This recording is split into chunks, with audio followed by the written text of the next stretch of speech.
Hour number 3 now officially underway, the first Friday in the month of August. Yes, it is a football Friday, but so many things going around the sports landscape. Tons of Olympics talk here now and also to come. Major League Baseball card, we'll hit that for you as well. So we're enjoying the spotlight today. And Joe Ranieri, the hardest working man right here at the SportsGrid Network, he's willing to stay another segment to pull yeoman's duty out here because he knows the people need his information. I love it, Joe. I love it. Listen, team player, Donnie, in Olympic fashion, I am here for the team, man. This is what it is all about. I can think of a lot of places I'd rather be, but I'm here with you and I'm enjoying it, Donnie. All right, let's hear what the public has to say. Now, I wonder what the public is saying about Joe and Donnie here on a Friday morning. Hopefully all good thoughts, but when we ask them questions, we love the responses that we get. On our poll today, at SportsGrid, if you want to vote on it, you should have done it already, but you can still do so. Which Olympic sport have you enjoyed the most so far? 3 topics we're giving here, along with the other topic. And if you want to reply, you can certainly do that. We'll get to those in just a moment. Basketball, gymnastics, and swimming. Before I go over the totals themselves, Joe Ranieri, for your opinion, where did you go here? Are you enjoying basketball, gymnastics, swimming, or another sport that we didn't notice there?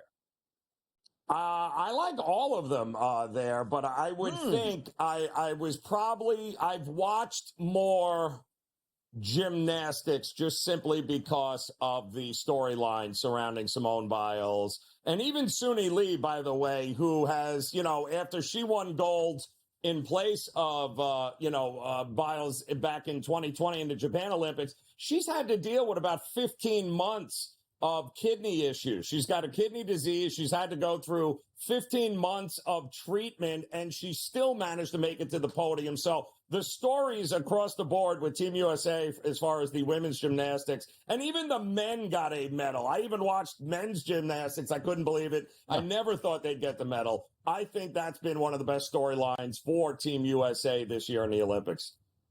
We're going to get a Photoshop behind the scenes of Joe Ranieri, maybe back in his high school days on the pommel horse. You probably would have been fantastic at working that thing, man. You know what I mean? Woo, woo, woo, woo, woo. Good stuff all the way across the board. By the way, for me, I've actually been enjoying the swimming a lot. And I do think it's a great feat because I don't know if I could ever be a great swimmer. Not because you got to be 6'2", 6'3", get that extra length in the pool, which I don't have that, but just the fact that the training has to be so tough and all by yourself. I've really been enjoying that. And also, basketball's up there only about 19%. We haven't enjoyed it yet because we haven't seen, because the reason it's exciting for gymnastics, they're winning gold medals in front of us. Like, the U.S. men's national team is supposed to win a gold medal. They're playing well. The women the same way, but we haven't gotten to the knockout stages. So basketball, I figure, if it was in the poll like next week or so, once the knockout round started, that probably would increase. But there has been the other option, which is getting 17%. Now, when you do vote on this poll here with us, you have the advantage to say yes, other, but list what you like the most. Now, I can't figure this one out, Joe. I don't understand this one. Ken Thomas writes in, women's beach volleyball. Why would anybody like women's beach volleyball, Joe? I don't understand this one. It's the most amazing thing. And I have, yes, I'll admit it. I have watched the beach volleyball, too, simply because the duo that is out there for Team USA, one player is 6'4", 6'5". The other one is 5'6". Yeah.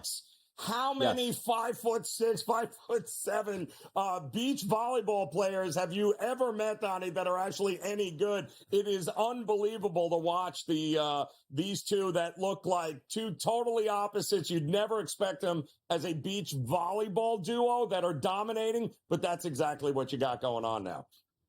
No, you certainly do. And also the question, once again, which Olympic sport have you enjoyed the most so far? There are a lot of sports out here, but generally the ones that are going to get the most attention, basketball, gymnastics, and swimming. But also Hollywood Hernandez says, now this is the feel of all of the handicappers and bettors out there. He says neither, because I haven't won a bet yet. So yes, I don't know how much you can enjoy the Olympics if you're firing away and repeatedly have to re-up at the FanDuel Sportsbook because you're not winning any bets here. So certainly people that aren't winning bets, Joe, not really enjoying all that much of the Olympics right now, apparently. Yeah, absolutely not. But there's always handball, which I'm actually enjoying as well, Donnie, because I'm still trying to figure out if there's a place that you can sign up and go play handball, because I've seen a lot of people get drilled right in the face. It kind of harkens back to those dodgeball days here. So I'm thinking this is we need to bring this back into schools here. Just it's dodgeball, but quite honestly, they just call it handball. And I'm all for it. Sign me up for it. Now, how about this, though? In your neck of the woods, Joe, now, granted, you said this and it was very astute. When you are the home country hosting the Olympic Games, you have a big influence on what can actually go into the Olympic Games. In your neck of the woods, could we see handball / a little highlight enter into the equation here in the next Olympiad? I would be all for it. I'd also be all for, how in the hell is MMA not a part of the Olympics at this point? That's a good point. That's a good point. I can't think of a more global sport than MMA, right? So I'm wondering if there's a plan to bring it in. I mean, we know we have judo, I think, and karate and the individual disciplines, but no MMA that would be, I think, a phenomenal Olympic sport. I'd be all for that. You know, this would be a good one, too. Like, again, like we have break dancing in. Now, granted, when you hear that, you laugh. But I got to tell you, I'm very intrigued for that. And I need to get somebody to show me when is this going to start, and also on the Peacock Network where I need to follow this. But also, like Madden 25, you know, like Madden in the future, college football now is back in play. Gaming. Like, why don't we have gaming in the Olympics coming forward to it? I bet you that's on the horizon soon, right? I love that. And I'll even you should throw maybe a big canasta or bridge tournament in there. You should have anybody with maybe a little rummy. These are all events that I would absolutely, listen, we watch poker at night. So why wouldn't we watch any of the other fantastic card games available to us? I think they got to expand their horizons a little bit next year, next 4 years. Now, we have some pretty entertaining topics and shows that we have here on the network, and some pretty entertaining and smart people. What happens in the next Olympics in Los Angeles? The boys at the SportsGrid Network fly out there, not to enjoy the Olympic Games, but a worldwide handicapping competition of the games themselves, where the SportsGrid Network can win a gold medal by having the best percentage of bets won. I mean, Gabe would be right up there. He'd be the face of the games right now. Donnie is cooking with gas right now, people. Yeah, See, now the wheels are turning. We are coming up with a entirely different, it's like a sub games going on while the Olympic Games are going on from a handicapping perspective. And I'll tell you this, I bet you the handle triples in in sports books across the country when the Olympic Games get here in 4 years. I bet you everybody will be betting, whether they watch the sports, know anything about the sports, once it gets here in another 4 years.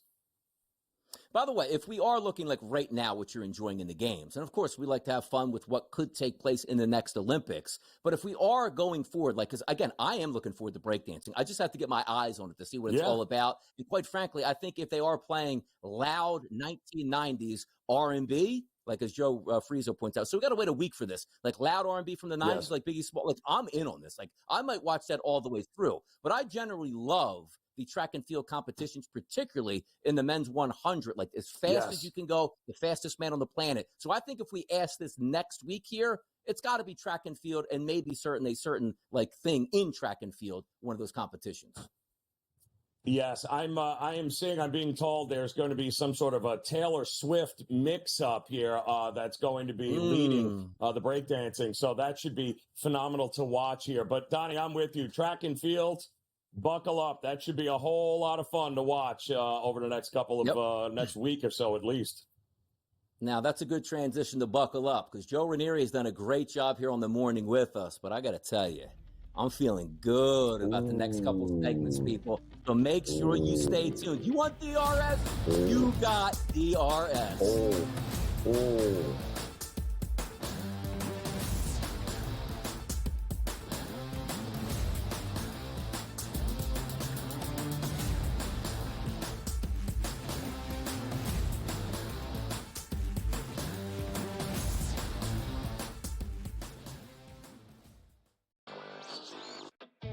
The silver and the bronze. I give you Canada, France, Germany, Serbia, and Australia. Germany, More so than Canada, I think that their talent, it's a little more tiered. We know what Dennis Schroeder's capable of, Franz Wagner, another player, Daniel Tice steps up, and Mo Wagner as well. They're built to really take advantage of the mistakes that Team USA makes, and they can make the effort plays. Newswire, only on SportsGrid. Try and set the stage for what should be a great year of NFL action. There's a handful of teams that potentially can compete for a Super Bowl championship. Confusion and uncertainty this year more than some in the past. This team looks like it's ready to make a move, but we just don't know if it's bad or good this year. J.J. McCarthy is eventually going to take over, but it's a no-lose situation for them. I mean, they suck. They were 7-10. Only on SportsGrid. That race for the Cy Young, pretty much as equally compelling and intriguing as the race for the wild card spots in the National League. And also keep in mind, this team doesn't pitch the entire season, so his ERA gets affected much, much more if he has a poor outing than, let's just say, Chris Sale or Zach Wheeler that's been there all season long. This would be a fun one to watch it play out, but the big loser last night were the Phillies and Zach Wheeler. The Early Line, only on SportsGrid.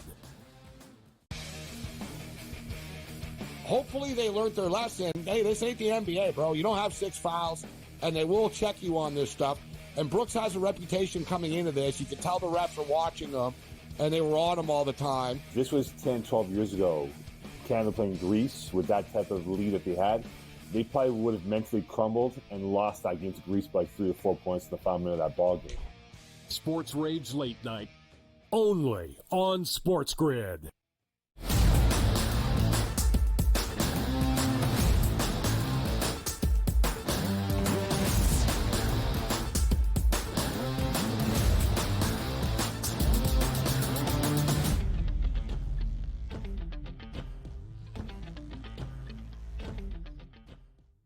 Having a lot of fun here on this 3-hour expedition of the Early Line. Donnie Rightside here. A little bit of a solo mission for the rest of the hour. I want to thank Joe Ranieri for filling in over those first 2 hours, helping us out. That certainly is a team player. Joe Lisi was on with us, Brian Fonseca. So a lot of fun, a lot of guests, and that's going to continue into hour number 3. We'll get into some of those hot topics that we love to dig into. But when Team USA is out on the pitch, is out on the field, is out on the track and field, doing whatever they want to do, we always want to cheer them on and hope they win. Taking a look here, and I have been, negative on USA Soccer, whether it's the men's national team trying to qualify to get into, let's just say, make a run at the World Cup, or whether in the Copas.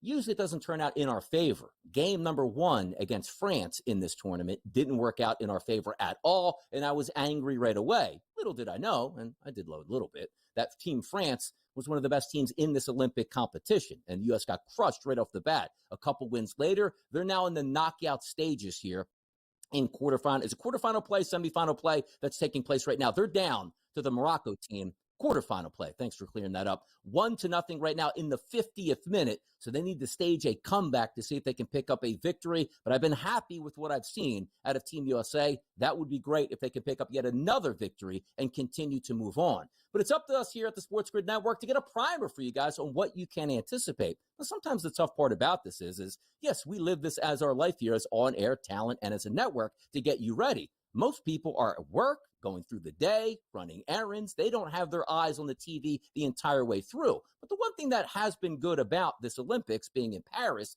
is the simple fact, guys, is you have what you want to watch live during the day. But at night, you sort of get that recap. They put all the highlights on, the big matches, the big swimming meets, whatever you saw during the day live, they replay that at night to make sure you catch those episodes. But in order to do that, you still want to see what's actually coming on. Take a look at today. Notable Friday Olympic events. 3 swimming finals will take place today, which has been important. And also, as we're taking a look at that Fade the Public poll, for me, I voted for swimming. I've been enjoying it all the way through. Leon Marchand has been absolutely dominant in the pool. Katie Ledecky doing monster things. Who can stop the Australian women's team? My goodness, just ripping through the water. It's great to watch those play out, but also some of these players, as I should say, teammates and or from their countries, their time is going to end in the Olympics. And every 4 years, we usually get a new batch of athletes unless those superstars do stick around. So you'll see that find out. Also, men's singles tennis semifinals will take place, as well as the mixed doubles tennis gold medal match. And also, the men's golf round number 2 continues, which obviously we've been keeping you up to date on all of that. We'll see if Xander Schauffele can repeat once again and be the gold medal winner. And also, Mr. Kim from South Korea, rooting him on. My goodness. Guys, let him get into the top 3. Don't send him off and ruin his golf career at such a young age here. Hopefully, he can get in and medal. Gold medal will be fantastic. Silver medal will be just fine. Bronze medal, who cares? Just medal in that competition. But if you're looking more towards the weekend events here, how about some notable Saturday Olympic events to get you guys ready for? The women's singles tennis gold medal match will be taking place. 4 more swimming finals here. The women's 100-meter athletics final, and also USA versus Puerto Rico's men's team here. We had Brian Fonseca to talk about that a little bit earlier. Here's the problem. Team USA has stated, and you can see the clips here, Steve Kerr, Team USA want that top seed and a big win versus Puerto Rico. Because if you're looking overall and saying, already advancing into the next round is the Team USA men's basketball team. And you say, well, yeah, that's good enough. Maybe they'll just put some backups in. The only problem is you don't really have backups. Everybody is basically a Hall of Fame all-star player that is going to play. But when you need that game and you need to win by a certain amount, as it turns out, this could be a runaway game, because if you were looking at the South Sudan game and saying, Donnie, that was close to a 30-point number. They didn't come anywhere close to that. Now you're looking at Puerto Rico getting close to 30 points here in that game. Well, if the U.S. needs, let's just say, to win by 35-plus points, they're probably going to wind up doing that. We'll see if certainly Puerto Rico can put up a fight. And also on Saturday, the women's soccer quarterfinals. So go Team USA there. It would be something if both the men's and the women's on the soccer pitch can medal in this tournament. And as we're talking about right now, Morocco 1-0 lead about 55 minutes into that match. So you have roughly a half hour of real time for Team USA to score a goal and see if they can come back in that matchup. Let's take a look at Sunday. Boy, it never stops. The Olympics action-packed all the way through, guys, this weekend. Notable Sunday Olympic events. Men's golf final round, which means we will crown a person to win the gold medal, the silver medal, and the bronze medal. Also take a look at the men's singles tennis gold medal match, as well as 4 more swimming finals here. We're giving out medals left and right in the pool. And also the men's 100-meter athletics final, and then also USA versus Germany women's basketball. Now, the women's thing is going to be interesting for me. Not that we all sit back and say to ourselves, oh my goodness, is Team USA not going to medal? And the men's, they're going to medal. For the women's, they're going to medal. But the question is also not from a women's perspective, which haven't lost a game in, 20 years in Olympic play. We don't think that's going to happen. But is anybody going to be able to get close enough to that women's team to actually hang around single digits? You almost had that yesterday. That was a 10-point game with about 5 or 6 seconds left to go, and a 3-point shot knocked down by Sabrina Ionescu yesterday, which gave them that 13-point lead. But also, I did tell you that I thought we'd get at least 2 or more 3-point shots made from Sabrina yesterday. And when I saw the highlights, without looking at the box score, that she sank that final 3-point shot, I was for certain that she definitely made at least 1 3-point shot over the first 3 quarters of that game, or 3.5 quarters, as we say. Didn't happen yesterday, so that one didn't work in my favor, but certainly looking at all this weekend. So if you're out there listening and watching along, get into the poll we just voted on the Fade the Public. What have you enjoyed so far? And also, maybe even comment there that you want to see what's happening this weekend. Because what are you most excited for? Are you waiting for Team USA, the men's team, to actually care about, this isn't care, that's not a fair word to use, but in the next round itself, how much are they going to win by? Are they going to lock down gold? When they get into a little bit of, oh no, we're down 3 points at the half, which could be, how do they handle that second half? Team USA women's side, that's going to be an easy one. That's going to be an absolute runaway at that point here. But a lot to look forward to this weekend. There's no doubt about it. You know what else you're looking forward to? Yesterday, Major League Baseball, guys, we only had 5 games, which is fine. Bobby Witt got an RBI. The Cubs won on the money line. But we have a massive card this weekend to go over and prime to get you ready for. So we got you covered in the Olympics. We got you covered in Major League Baseball. We got guests that are going to help us out with a certain amount of topics there as well. Don't go anywhere. You know where you need to be. Sirius XM Channel 159 right here on the SportsGrid Network. Coming right back.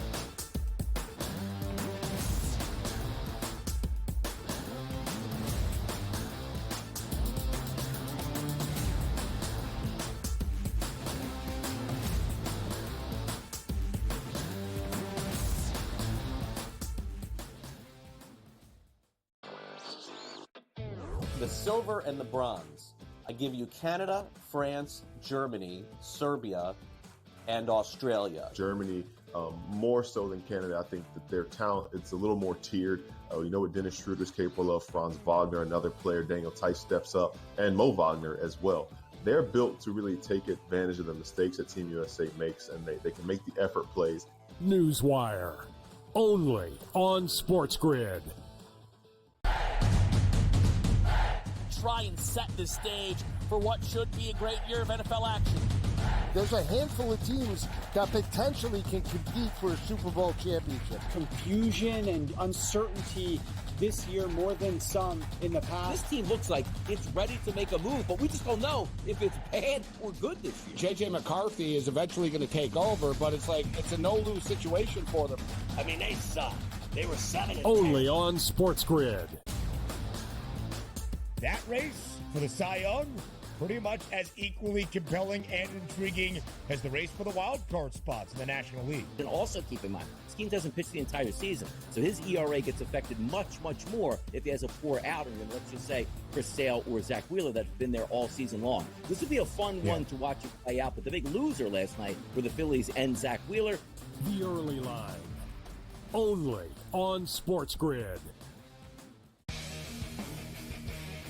Hopefully they learned their lesson. Hey, this ain't the NBA, bro. You don't have 6 fouls, and they will check you on this stuff. And Brooks has a reputation coming into this. You can tell the refs are watching them, and they were on him all the time. This was 10, 12 years ago. Canada playing Greece with that type of lead that they had. They probably would have mentally crumbled and lost that against Greece by 3 or 4 points in the final minute of that ball game. Sports Rage Late Night, only on SportsGrid.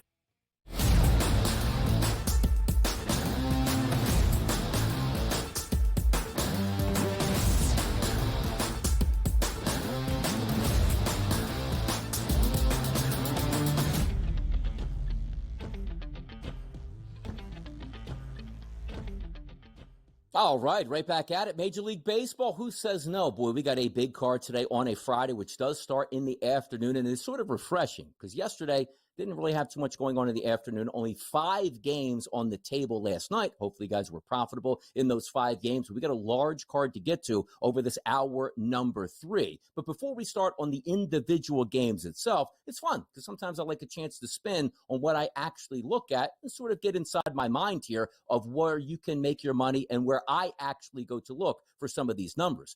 It's typically with the pitchers that we look at. Now, many times on a Major League Baseball card, you're going to look at ERA, you're going to look at wins, you're going to look at losses. I understand that. This is a little bit more of an old school way to approach. And also, if you are happy with a pitcher's performance in the late parts of March or early parts of April, those are really insignificant at this point because pitchers are stretched out now. You know exactly what team you have. And also, it's much different pitching in the dog days of summer where typically the winds are blowing out, 85 degrees, heat and humidity, as opposed to early in April where maybe some of those batters technically aren't up to speed yet. So if we're taking a look at the card today, and not taking into effect, let's just say, home or away splits, just the overall average of how these pitchers have been doing. And certainly, as you can look at, ERA does make a difference, but that's not really the numbers I like to use. I'm more analytical in my approach, the XFIP minus numbers, the XFIP numbers, the Sierra numbers. And if they sound foreign to you, sometimes they would be. The XFIP minus number is basically telling you the underlying value of a pitcher,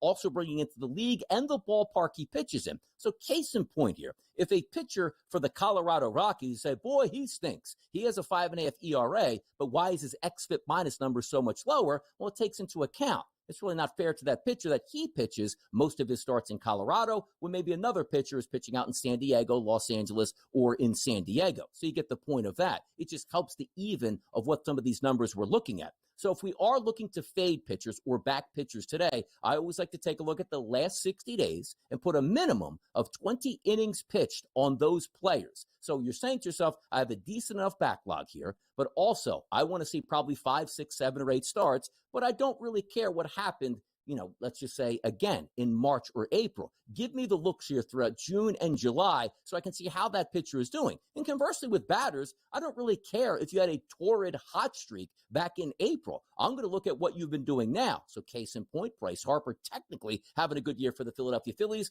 What is he, 1 for 30 in his past, 30 plate appearances? Those are what I look forward to here. But if we are fading pitchers on the card today, you would want an xFIP number, guys, of at least a 100 or higher to say, okay, he's pitching above the league average here. Or if it's 100 or less, that's obviously very good for a pitcher, and he's pitching more towards his average and having a good start or 2 or 3 or whatever you have over the past 60 days.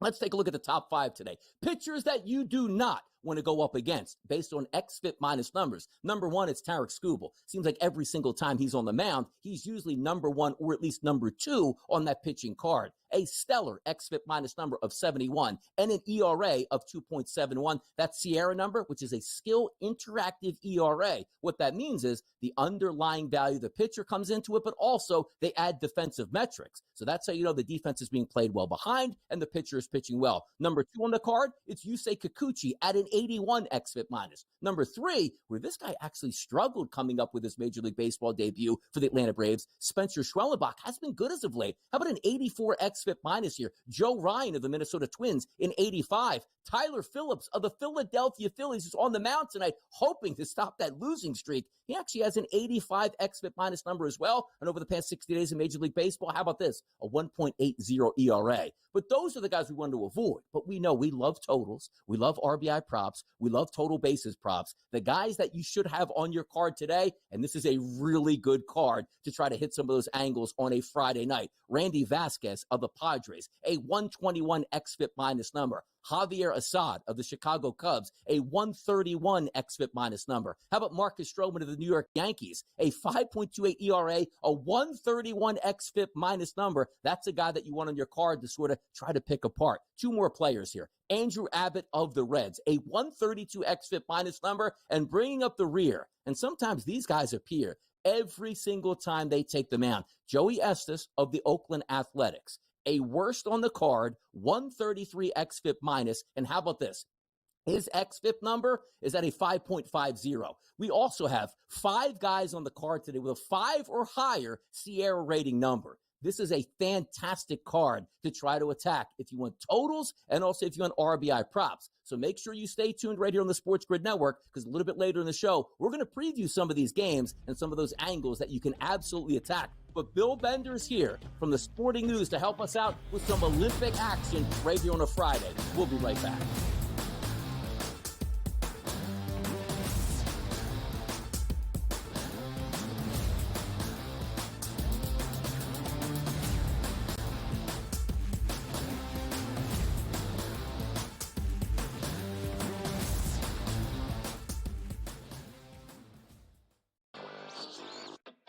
The silver and the bronze.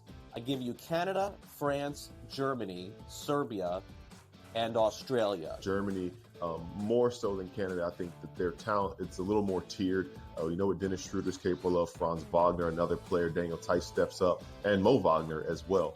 They're built to really take advantage of the mistakes that Team USA makes, and they can make the effort plays. Newswire, only on SportsGrid. Try and set the stage for what should be a great year of NFL action. There's a handful of teams that potentially can compete for a Super Bowl championship. Confusion and uncertainty this year more than some in the past. This team looks like it's ready to make a move, but we just don't know if it's bad or good this year. J.J. McCarthy is eventually going to take over, but it's a no-lose situation for them. I mean, they suck. They were 7-10. Only on SportsGrid. That race for the Cy Young, pretty much as equally compelling and intriguing as the race for the wild card spots in the National League. And also keep in mind, Skeens doesn't pitch the entire season, so his ERA gets affected much, much more if he has a poor outing than, let's just say, Chris Sale or Zach Wheeler that's been there all season long. This would be a fun one to watch it play out, but the big loser last night were the Phillies and Zach Wheeler. The early line, only on SportsGrid. Hopefully they learned their lesson. Hey, this ain't the NBA, bro. You don't have 6 fouls, and they will check you on this stuff. And Brooks has a reputation coming into this. You can tell the refs are watching them, and they were on him all the time. This was 10, 12 years ago. Canada playing Greece with that type of lead that they had. They probably would have mentally crumbled and lost that game to Greece by 3 or 4 points in the final minute of that ball game. Sports Rage Late Night, only on SportsGrid.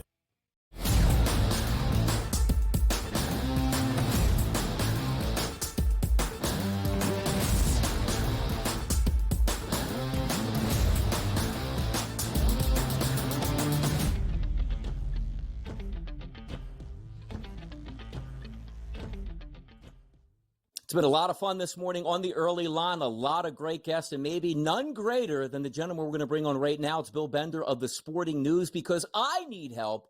We need help, Bill, in what's taking place in the Olympics. But before we go there, welcome to the show. It's a Friday morning. Are we excited for this week's action in the Olympics? Absolutely, and it'll spill into the weekend. I appreciate you having me on, and I know we have a lot to cover, so whatever you want to talk about, let's do it. I love this, too, because so many times it's like, yes, we're focused on Team USA basketball, which we'll get to, men's and women's. But I love the action where I don't follow all that much, and it can be explained to us here. And typically, most people turn on their TV. Let's just say it's Peacock or NBC. We see a lot of beach volleyball, but not so much of the regular version, technically, of volleyball. Tell us what's been going on right now in volleyball as you've been watching, and how much you're enjoying the tournament so far. Well, Team USA is playing very well, and they've got a big indoor match today against Japan. Japan was upset. Japan's actually ranked number 2 overall in the world, which was a little bit surprising for me coming in to watch. But right now, Team USA is playing really well. Max Holt, Taylor Averill, they've been really good near the net. This team's 2-0. Japan needs this one after losing to Germany to qualify for the medal round. So I think you're going to get a really intense game here. You know, Team USA won their last match in 5 sets. They beat Japan the last time they played them. So this is going to be an intense match. So if you have some time today around 3 p.m., tune into this one.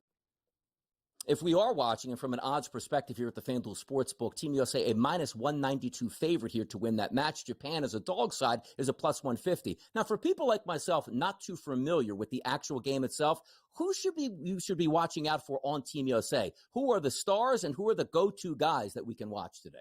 Well, I mentioned Max Holt. He's been playing very well near the net. Those two were getting a lot of kills. Christensen, their setter, played also very well. And, you know, I just think that this team, they looked good in that 5-set match. They needed that one, and they're going in against a very good team. So for me, it's always how fast it moves, and it's going to move fast, and you're going to be like, wow, these guys are smashing this volleyball. But I think with Japan in a desperation spot, if you're betting, there's probably a little more value there. But if you're a homer like me, you're still going to take Team USA in that match just based on how they looked in these last 2 matches. And they have a chance. They haven't medaled since 2016, which I found interesting as well, that they have a chance to get back on the medal stand if they go on a run in the medal round, and I think they will. We've all messed around at times in high school, right? You have open gym, and it's like, okay, we'll play a little volleyball or at the local picnic that you have. But my goodness, these guys are unbelievable athletes. It should be a showcase today at 3 o'clock. But let's take a look at this tournament as a whole from the volleyball perspective. If we're looking right now at the FanDuel Sportsbook, the odds coming in, Poland is actually the favorite at a plus 360 price to win the gold medal. Italy at a plus 500, Team USA at a plus 550. Of those top teams here, let's just even include France here, the home country, at plus 650. If I were to say who is the best out of that bunch who you think would win this tournament, out of those 4, who would that be here, Bill? Well, if you're going to get Poland, get them now, because the odds could shift tomorrow because they play Italy in a battle of 2-0 teams that will both qualify, obviously, for the medal round. But I think you'll get a little bit more value on Poland now. Like I said, United States, there is some sleeper appeal there with the way they're playing and like trying to get back to the medal stand. You know, that's a really good team, the way that they're playing together. And you can never discount France, but I think there's the least value in them. But I mean, whoever wins the Italy-Poland game, those odds are going to shift, obviously, based on the winner. And so if you're going to get the value on one of those teams, do it now before they play. I love to hear the word value here, Bill. And if we're taking a look at some of those favorites here, again, most of those are at under a 10-1 price. But there are some long shots here that are listed. Canada, Serbia, Germany, and Japan. Let's not even say that they can win this tournament itself. Who's one team that you're looking out for that possibility of maybe a gold medal, but you think can get to the medal podium? Well, Brazil. I mean, they have a history in the Olympics in volleyball too, and they've got to take care of business. They are looking to squeeze in there right now. There's a couple teams that may get in ahead of them, but I think Brazil would be that team that maybe can make some noise if they get in the medal round. By the way, tough scene, just to give a live update here from the Olympics itself. Morocco, 3-0 right now over Team USA. They've opened up that lead with a couple goals here in the second half. If anything changes there, we'll certainly keep you up to date. But game number 3 for Team USA men's basketball is going to take place against Puerto Rico. Bill, they are a heavy favorite. But if we're looking at some of these highlights that we expect to happen, Steve Kerr is telling you they want the top seed. They're looking for a big win against Puerto Rico. Massive spread, just like last time, right? 33.5 point spread. Puerto Rico's not playing particularly well. They're not scoring. They're not shooting. They're shooting a lot of threes. So what to watch for in this game? Puerto Rico, they're shooting over 30 3-point attempts a game, shooting about 30% in order to hang with Team USA. And they're still not scoring a ton of points. So you can shoot all the threes, but if they're scoring around 75 points, I think Team USA could cover this spread. It's a huge number to deal with. And I like the fact that right now they've got 4 guys that have scored double figures in every game. They spread the ball out like they typically do with Team USA, scoring over 100 points. And if Steve Kerr is true to his word, I think they could put up 110 to 120 points in this game. Am I crazy? No, I don't think you're crazy at all, Bill. By the way, looking at the way this team has been structured so far, it's superstar after superstar after superstar. But it was interesting that one game, Jason Tatum doesn't play, Joel Embiid doesn't play the next game. Are we having any issues with the rotation? Or do you say, boy, it's just an embarrassment of riches? Not everybody's going to play every game, but as long as we win the gold medal, that's exactly what we're trying to do. Well, one of my editors said something about playing matchups the other day, which you kind of scoff at first glance. You're like, they're Team USA. They shouldn't have to play matchups. They have the best players in the world. But I think there's some truth to it. And Steve Kerr has done a good job with the lineups and the rotations. I heard Brian Windhorst yesterday mention that he's on fire. He's playing all the right pieces right now and doing it in that fashion. One of the things I think could happen tomorrow, look for Kevin Durant and LeBron James. They're dialed in here. The veterans are dialed in. I think they could take over the game early and leave it for Edwards and Booker in the second half, guys that have also scored double figures in both games. I'm just seeing a route here. I still don't like the number, but I think they're going to roll and win this one pretty handily and set themselves up to get in that medal round where we start the Redeem Team and Dream Team conversations. By the way, I still have Dream Team 92 over everybody. Absolutely, man. Like I just remember, actually, that was my 8th grade summer heading into high school. And that was the biggest deal going at that point. Jerseys flying off the shelf and a lot of fun. We'll see if they can get gold as well. But this weekend also, another big matchup. South Sudan and Serbia are going to take place. Give us a quick little update here because Serbia, heavy favorite by 15 points. South Sudan, can they hang around and possibly win this game, Bill? Serbia beat South Sudan in the World Cup last year pretty handily. But South Sudan has kind of emerged as the sleeper of the tournament, and I'm on board with it. I love it. They've covered both games as an underdog. They've had really good guard play. Carlik Jones has a chance to make this game interesting. It's kind of the same story with 3-pointers. They're going to have to fall. They got to deal with Jokic. That's not going to be easy. I'm wondering if Serbia can slow them down a little bit. But there's a chance here for them, depending on the point differentials, that they could possibly get in the tournament medal round as well. Now they're going to have to take care of business here. They're going to have to score watch with Spain and Greece a little bit. What a story that would be if South Sudan, a team where I read a story that they didn't even have an outdoor court, could squeeze into the medal round. And the way they played inspired against Team USA, it's one of those games where I'm just sensing that the crowd will get behind them a little bit.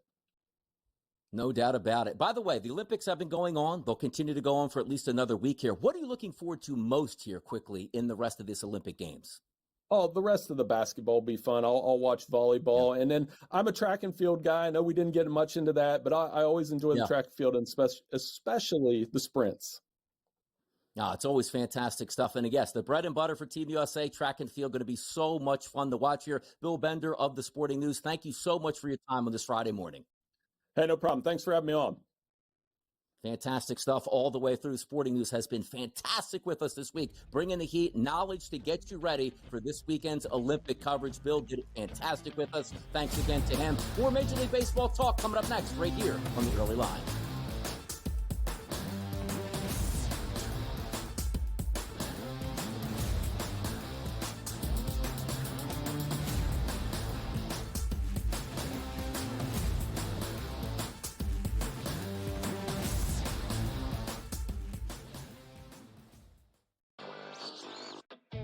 The silver and the bronze.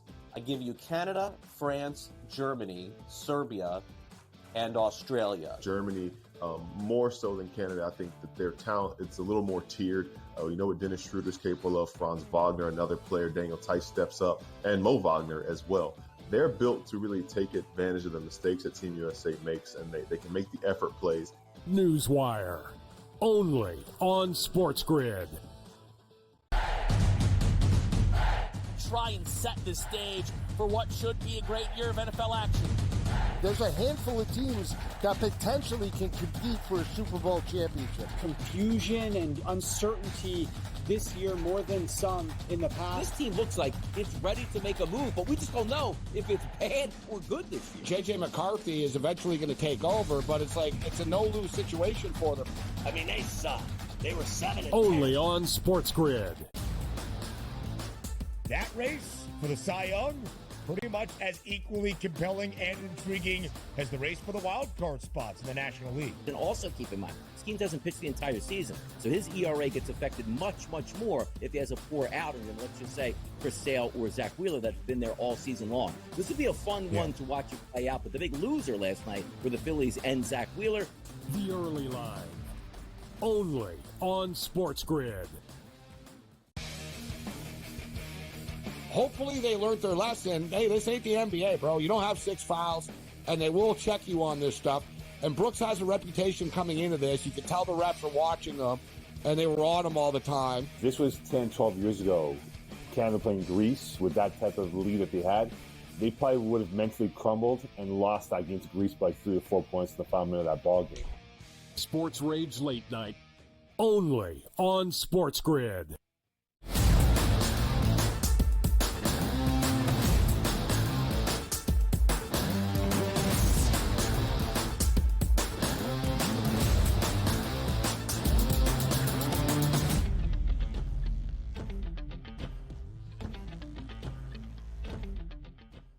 Ready for some Major League Baseball talk? You came to the right place right here on a Friday morning. It's the Early Line. It's Donnie Rightside. It's time for some Major League Baseball talk, and we're going to get right off the bat. But before we do that, updates here, and the updates aren't looking good, guys, for the Olympics. As we told you, Team USA was down 1-0 at the break. We just had Bill Bender on from the Sporting News. The updates, all bad right now for Team USA. Down 3-0 in the 78th minute right now against Morocco. So it looks like that dream of getting to the Olympic podium is going to fall short here for Team USA as the under-23 Moroccan squad laying the hammer on Team USA. All right, so get that out of the way. Maybe a miracle comeback. If we do score a goal, if something changes, we'll keep you up to date there. But we got a huge Major League Baseball card to try to tackle. As we told you yesterday, it's only 5 games on that card. Today, full boat, full schedule, big implications across the board, and it starts in the Bronx with the New York Yankees. The Yankees were fantastic against the Philadelphia Phillies, sweeping the Phillies as underdogs in all 3 games. If we look at the game today,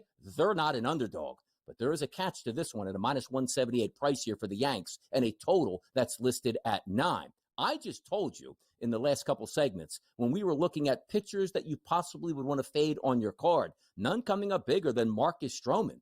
131 xFIP minus number, an ERA over 5 over the past 60 days, and a high xFIP number coupled with a high Sierra price. So if we look at the matchups here coming into it, Toronto's sort of woken up a bit, particularly with Vladimir Guerrero Jr. He has been nothing short of sensational as of late. But Stroman, last 30 days, 84 batters that he's faced. Take a look at the ISO power number, a 276, a weighted on base percentage, 439 against. And this is an equal opportunity chance. So many times we see these high numbers and go like, oh, Donnie, It's only right-handed batters getting the best of them. It's only left-handed batters getting the best of them. Not the case. Lefties, a 250 ISO. Righties, a 312 ISO. That doesn't pan out all that well. Now, if we are looking at conditions at Yankee Stadium tonight, there is some rain and thunderstorms in the forecast. Guys, it's really muggy on the East Coast.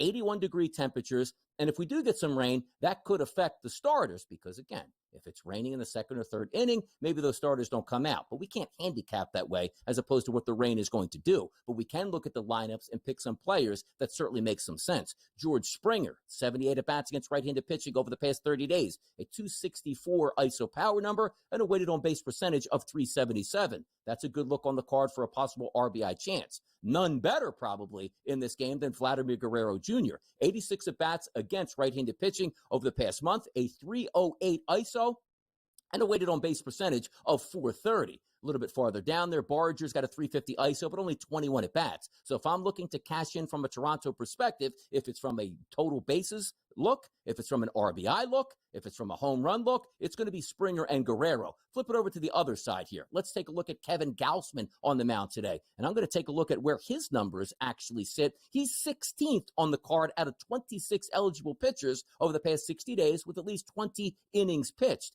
His numbers come in at an xFIP minus number at a 104, much better than Stroman's 131. But here's the caveat. I just told you maybe 2, maybe 3 batters in that Toronto lineup that possibly could do damage against Marcus Stroman, or at least have the numbers to do damage. You look at that Yankees lineup, there is a lot to love on that card today. However, you look at Gausman, decent numbers. Let's take a look at those non-analytical numbers with ISO power and also weighted on base percentages. His last 115 batters that he's faced over the past 30 days, how about a 112 ISO power number? How about a weighted on base percentage of 251? A strikeout number to left-handed batters at 28%. Keep in mind, Gausman is a right-handed pitcher. But when you look at that Yankees lineup today, due to lead off is Alec Verdugo. Take him out of the equation.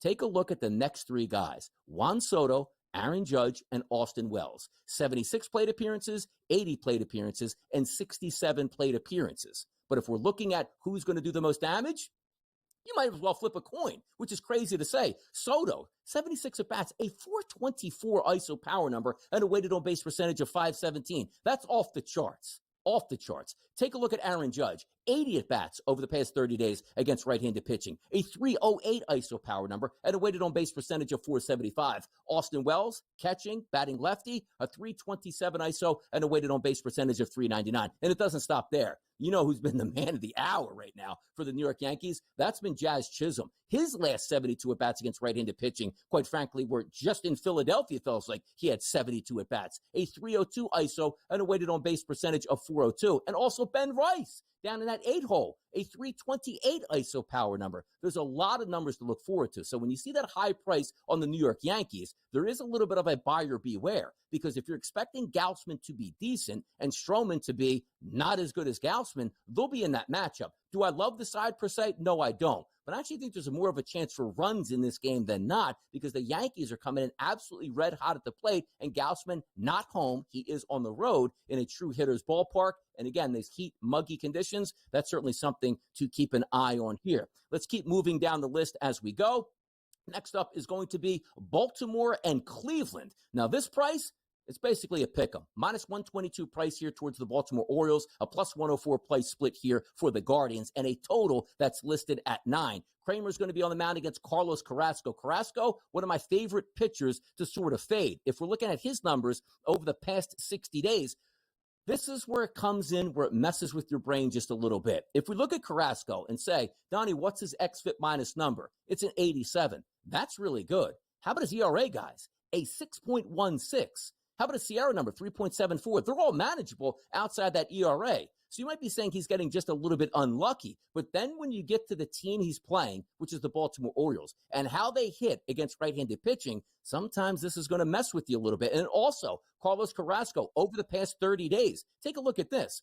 ISO power number of 268, weighted on base percentage of 408 against him, and also equal opportunity, just like we were taking a look at Marcus Stroman, a 333 ISO power number against the lefties, a 217 to righties. Both of those are elevated numbers. If you're looking from a lineup perspective on the Orioles of where you should be hunting, one of the guys that has been my favorite batters in Major League Baseball, possibly over the past month, it's been Anthony Santander. 81 at-bats against right-handed pitching, a 347 ISO power number, and a 464 weighted on-base percentage, which means you're waiting for Cowser, Rutschman, and Henderson to be on base and him taking care of the rest of it. But look no further, too. Cedric Mullins down the bottom of that lineup, sneaky play, guys. 57 at-bats against right-handed pitching over the past month, a 234 ISO, and a weighted on-base percentage of 405. Much more Major League Baseball to go. One more segment on the Friday, right on the Sportsbook Network. This is the Early Line.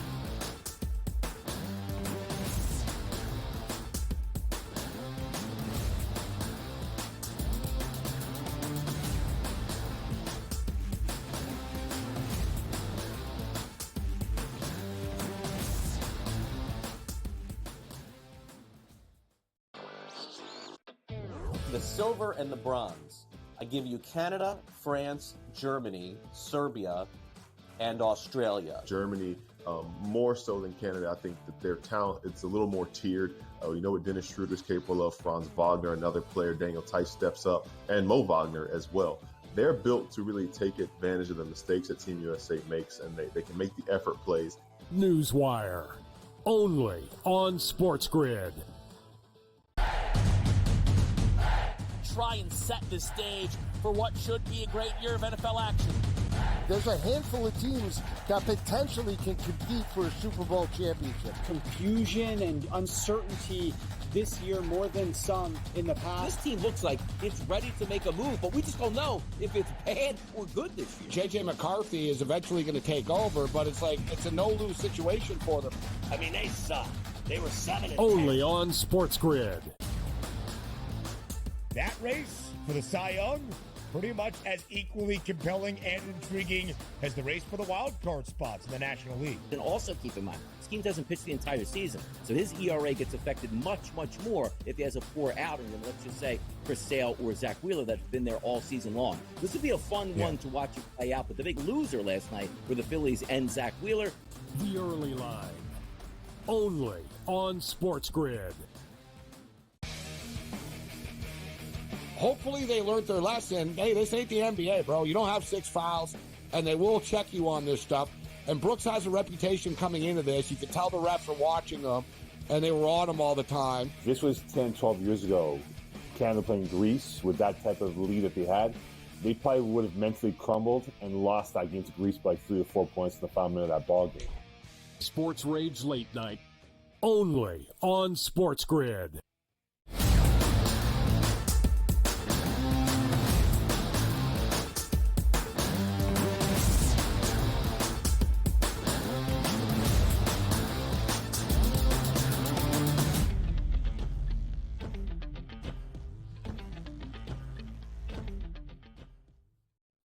We got a new hometown team here for Yusei Kikuchi in Major League Baseball. Now, we did see some pitchers out here talking about Mr. Rogers' neighborhood going from Florida to Baltimore, not have a great start yesterday. Maybe that'll change today. And two teams looking to make the playoffs. Say what you want about the Rays. They're typically in it to win it. And the Houston Astros making some moves because now it looks like they have a legitimate chance to win the AL West. Let's take a look at the odds market here. Houston will be home today, a minus 156 price, and a total that's listed at 8.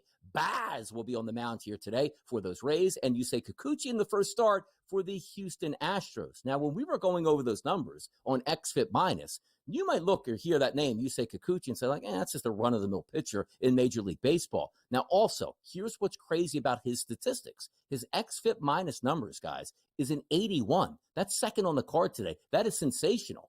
He's got a 6.20 ERA. It's just like these numbers don't make sense. So the eye test isn't matching up with what actually analytically is coming back for us. He has a very good XFIP number, a very good Sierra. The only thing bad is the ERA overall himself. But also, if we're looking at the past 30 days, 122 batters that he's faced, maybe he is getting a little bit unlucky because ISO power numbers are 171 to lefty and righties combined, and a weighted on base percentage of 344. Those are basically average numbers. But here's the issue that comes up so many times. If you do have a pitcher that you feel is susceptible, and if you just look at ERA at 6.20, which I don't, you're looking to fade Kikuchi. But what is that offensive lineup on the opposing team going to do and how they fare against, let's just say, left-handed pitching? Well, let's find out right now. The Tampa Bay Rays, last 30 days, abysmal against left-handed pitchers. If you're looking at Yandy Diaz, who's going to lead off, only 17 at-bats he's had over the past 30 days against lefties. Look at these numbers. 562 ISO, 669 weighted on base percentage, crushing the baseball. Maybe he can be on your card, but look behind him here. Curtis Mead, 083 ISO power number. Christopher Morel, 0 ISO power number. Johnny DeLuca, 053 ISO power number. Caballero, 100 ISO power number. Carlson, 062. Walls, 0.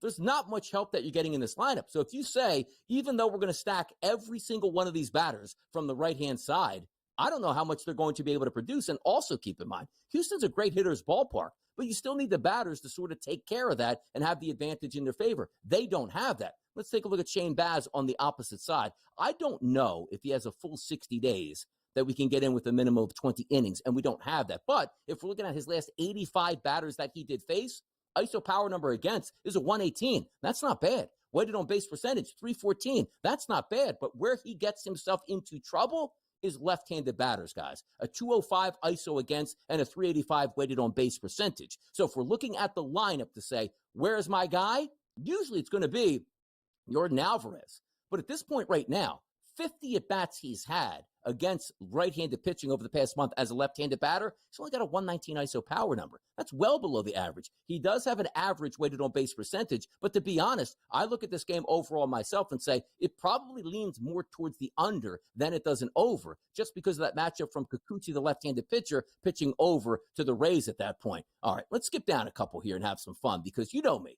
I'm a Philadelphia Phillies fan.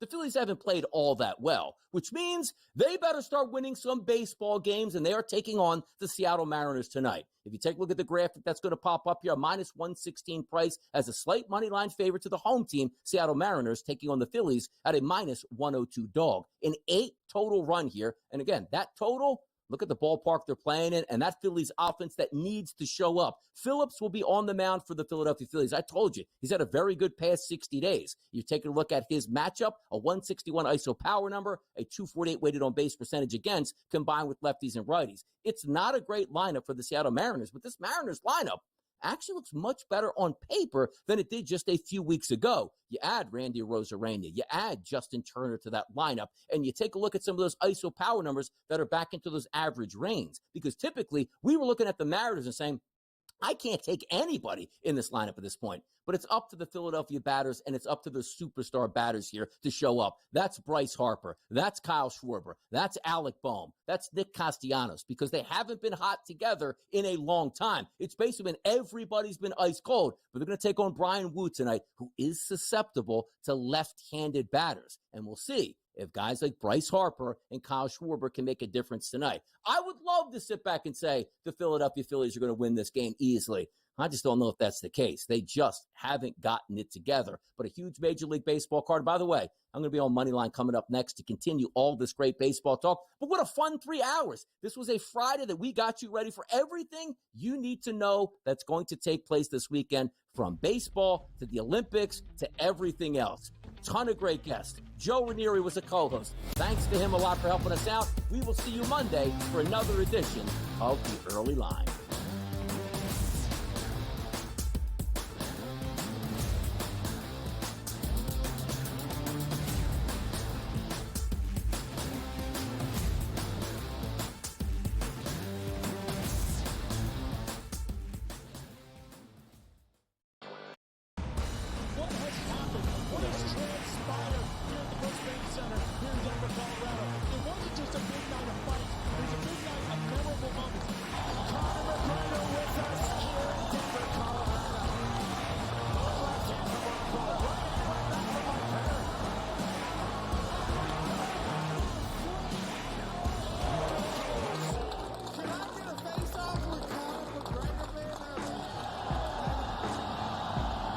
It's an incredible setup here, incredible matchmaking, incredible storytelling. Oh, you had to come here. All these fighters that step in here, warriors, and all have my respect. And I'm into this game, yeah. We'll be into this, yeah. We arrive here in the Maverick Center.